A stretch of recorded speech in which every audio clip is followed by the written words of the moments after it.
सरकार शेतकऱ्यांच्या पाठीशी खंबीरपणे उभे आहे। कृषी मंत्री दत्तात्रय भरणे यांची करमोडी उंचाडा शिवारात भेट। मागील काही दिवसांपासून सुरू असलेल्या पावसामुळे नदी नाले ओढ्याला आलेल्या पुराने थैमान घातले असून शेतीसह पिकांचे नुकसान झाले आहे। पाऊस सुरू असताना हदगाव तालुक्यातून जात असलेल्या नदीत इसापूर धरणाचे दरवाजे उघडले असल्याने नदीकाठावरील पिकांचं गावातील वस्त्यांचे मोठ्या प्रमाणात नुकसान झाले आहे। मंगळवार 20 ऑगस्ट रोजी महाराष्ट्र राज्याचे कृषी मंत्री वाशिम जिल्ह्याचे पालकमंत्री दत्तात्रय भरणे यांनी वाशिम दौरा करून हदगाव तालुक्यातील अतिवृष्टीग्रस्त भागातील करमोडी उंचाडा शिवारात भर पावसात भेट दिली।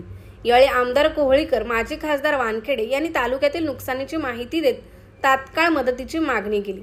यावेळी कृषी मंत्री दत्तात्रय भरणे यांनी उपस्थितांना सरकार नैसर्गिक आपत्तीत सापडलेल्या शेतकऱ्यांना नुकसान भरपाई मिळावी यासाठी तातडीने उपाययोजना करण्यात येईल असे आश्वासन देत जगाचा पोशिंदा असलेल्या बळीराजासाठी शासन विविध योजनांच्या माध्यमातून खंबीरपणे पाठीशी उभे असल्याचे सांगितले।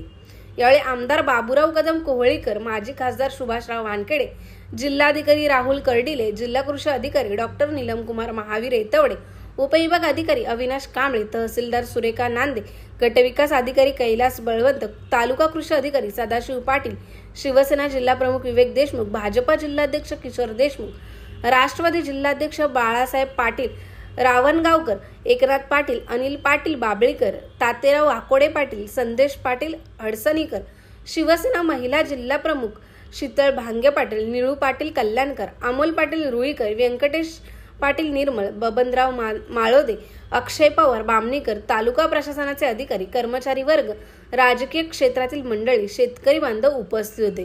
प्रतिनिधी भगवान कदमसह तेज मराठी न्यूज, हदगाव, नांदेड।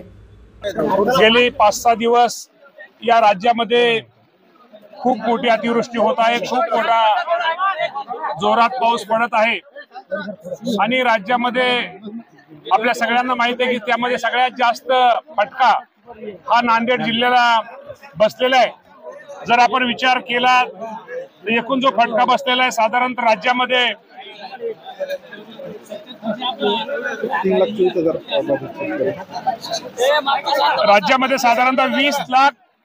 20 लाख एकराला त्याचा फटका, 20,12,000 एकराला फटका बसलेला आहे।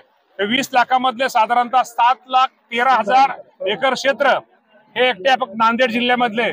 तर नांदेड जिल्ह्यामध्ये खूप मोठ्या प्रमाणामध्ये नुकसान झालेलं आहे। घरामध्ये काही ठिकाणी पाणी गेलेलं आहे, काही ठिकाणी घरांची पडझड झालेली आहे, काही ठिकाणी जनावरं वाहून गेलेले आहेत। त्यामुळे निश्चित प्रकारे जे नुकसान झालेले आहे त्या नुकसान भरपाईचं एक नुकसानीचे पंचनामे करण्याचा प्रयत्न, नुकसानीचे पंचनामे आमचं प्रशासन, महसूल विभाग असेल, कृषी विभाग असेल किंवा आमचे ग्रामसेवक असतील यांनी सर्वांनी प्राथमिक अंदाजाप्रमाणे पंचनामे सुरू केलेले आहेत। अजूनही पंचनामे काही ठिकाणी राहिलेत। मी नांदेड जिल्ह्यातील शेतकरी बांधवांना एकच आश्वासित करतो की या जो नांदेड जिल्ह्यामध्ये पाऊस ज्यादा पडतोय, जे नुकसान होतंय, यावरती या राज्याचे मुख्यमंत्री देवेंद्र फडणवीस साहेब असतील, एकनाथ शिंदे साहेब असतील, अजितदादा पवार साहेब असतील, यांचं विशेष असं लक्ष आहे। त्यांनी पालकमंत्री म्हणून मी स्वतः काल आता वाशिमला मी जाऊन आलेलो आहे। वाशिम आणि नांदेड या 2 जिल्ह्यामध्ये त्याचा खूप मोठा शेतकऱ्यांच्या पिकाचं खूप मोठ्या प्रमाणात नुकसान झालेलं आहे। त्याचे पंचनाम्याचा अहवाल साधारणतः 8 ते 10 दिवसामध्ये अहवाल आम्हाला प्राप्त होतील आणि ज्या शेतकऱ्यांचं ज्या पिकाचं नुकसान झालंय त्याला नुकसान भरपाई देण्यासाठी निश्चित प्रकारे त्याप्रमाणे आमचा सगळ्यांचा शासनाचा प्रयत्न राहील। बऱ्याच शेतकऱ्यांचं असं म्हणणं आहे की अजूनही पीक मिळालं नाही आणि नवीन नुकसान झालं। या बाबतीमध्ये कलेक्टर साहेब मला वाटतं पीक मिळालं ज्याचं नसेल तर 100% जर त्याच्या ह्याच्याप्रमाणे असेल, निकषाप्रमाणे असेल तर या बाबतीमध्ये पीक विमा मिळेल, नसला मिळाला त्या बाबतीमध्ये स्वतंत्र बैठक लावली जाईल।